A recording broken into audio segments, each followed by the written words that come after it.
मनुष्य जन्म तूने पाया रे बंदे, कर्म न करे तू जग में गंदे। जैसा बीज बोया तू वैसा फल पाएगा, बीज बोया तू वैसा फल पाएगा। मिट्टी का खिलौना मिट्टी में मिल जाएगा, मिट्टी का खिलौना मिट्टी में मिल जाएगा। बेटा बेटा क्या करता है, बेटा बेटा क्या करता है। मैया क्या करोगी अब? कृष्ण कृष्ण करना, राधा राधा करना, बेटा बेटा मत करना। और आप क्या करती हो? बेटा बेटा पोता पोता मेरा पोता मेरा बेटा। बेटा बेटा क्या करता है, बेटा तेरा एक दिन पड़ोसी पड़ोसी पड़ोसी पड़ोसी बन जाएगा। बेटा तेरा एक दिन पड़ोसी बन जाएगा। बेटा पड़ोसी बन जाएगा, कभी कभी आया करेगा आपसे मिलने के लिए। आजकल के बच्चे माँ बाप के संग रहना कुछ बच्चे पसंद नहीं करते, कुछ बच्चे तो रहते हैं माँ बाप से अकेले रहना पसंद करते हैं। माँ बाप बुढ़ापे में बेचारे अकेले बना बना के खाते हैं। आपको बेटों के बच्चों के प्रेम ने ठग लिया। बच्चों का प्रेम ऐसा लगता है कि इनसे बड़ा हमारा कोई हितैषी नहीं है, लेकिन अंत में आदमी धोखा वहीं से खाता है। आजकल तो बहुएं अपने पति से शर्त रख लेती हैं कि या तो इस घर में तुम्हारी मां रहेगी या मैं रहूंगा। हम मजाक नहीं कर रहे हैं, हम तो इस चीज को देखते हैं ना रोज। गौरी गोपाल वृद्धाश्रम में माताएं रहती हैं 265, बताती हैं बहू ने शर्त रख दी अपने पति से, या तो इस घर में ये बुढ़िया रहेगी या मैं रहूंगा। अब पति क्या करे, पति किसके पक्ष में रहे? तो पति भी बोलता है अब मां से क्या मिलना है, जो मिलना था मिल गया। जैसे आदमी गन्ने का जूस निकाल के छिलका फेंक देता है, तो मां का तो जूस निकल गया पूरा, अब बुढ़ापे का छिलका बचा है। तो बच्चे बोले अब इसका करेंगे क्या? मां तुम जाओ वृद्धाश्रम, है ना। पत्नी में अभी जूस है, रस है,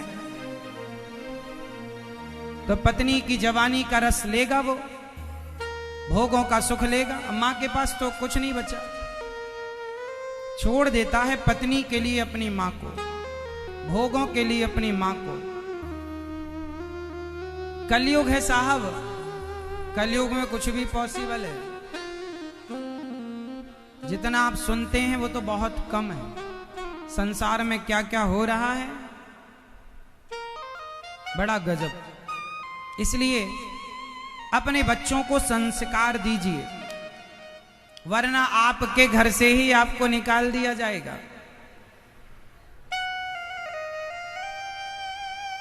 सेवा करो,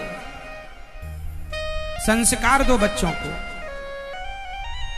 और हम कहते हैं बुढ़ापे में किसी के आश्रित ना रहना, बेटों को खूब बढ़िया पढ़ा लिखा कर संस्कार देना, सेटल कर दो, बेटा खुश रहो। और आप भी बच्चों के आश्रित मत बनना कि हमें बेटा ही रोटी दे। भगवान करे आपको किसी के आश्रित रहने की जरूरत ही ना पड़े, ऐसी प्रार्थना करो भगवान से। बुढ़ापे के लिए कुछ पैसा अलग बचा के रखना, जवानी में कमा के सारा बच्चों को ना देना, वरना बच्चे सारा लेकर माँ बाप को निकाल देते हैं। हम तो आपके बुढ़ापे की पूरी कहानी सुना रहे हैं आपके फायदे के लिए। अभी कुछ दिन पहले मेरे पास दिल्ली के एक दादाजी आए, बोले महाराज जी मेरा घर मैंने बच्चे के नाम कर दिया तो बेटे ने घर से निकाल दिया, जब तक नहीं किया था तब तक सेवा करता। तो आप लोग भी जल्दीबाजी करते हैं, कुछ अपने लिए बुढ़ापे में बचा के रखना, कह के जाना मर जाएंगे तब तुम्हारा होगा। इसी लालच से सेवा करेगा। कलयुग है ना, अब लोग ये नहीं सोचते कि ये मेरी माँ है या बाप है, अब लोग ये देखते हैं कि इनके पास संपत्ति है या नहीं। सबके लिए ये बात लागू नहीं है, पर बहुत लोगों के लिए बात लागू है। सब बच्चे ऐसे नहीं हैं, लेकिन बहुत बच्चे ऐसे हैं। इसलिए और एक चीज और मैं आपको हमेशा कहता हूं कि पुरुषों से एक बात मैं कहता हूं कि आप लोग अपने मरने के पहले अपनी पत्नी के नाम पर कुछ संपत्ति करके जाना, क्योंकि आप तो मर जाएंगे तो बाप काल हो जाएगा बेटों के पास। यदि आपकी पत्नी के पास कुछ नहीं है तो स्त्री की बड़ी दुर्गति करते हैं। फिर कुछ बच्चे कि अब तो इन माँ के पास कुछ है ही नहीं। अच्छा, माँ के पास कुछ रहे, जमीन, प्लॉट, घर, बैंक बैलेंस, तो उसे भी रहे कि हाँ बच्चे सेवा करेंगे, पैसा है। अब कुछ भी नहीं है और आदमी मर गया। इसलिए मरने के पहले अपनी पत्नी के नाम कुछ करके जाना जो आपको उचित लगे।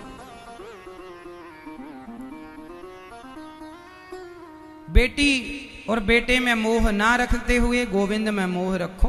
भगवान करे आपके बच्चे श्रवण कुमार हो, बहुत अच्छे हों और हैं भी, फिर भी बेटा बेटी में मोह नहीं, भगवान में।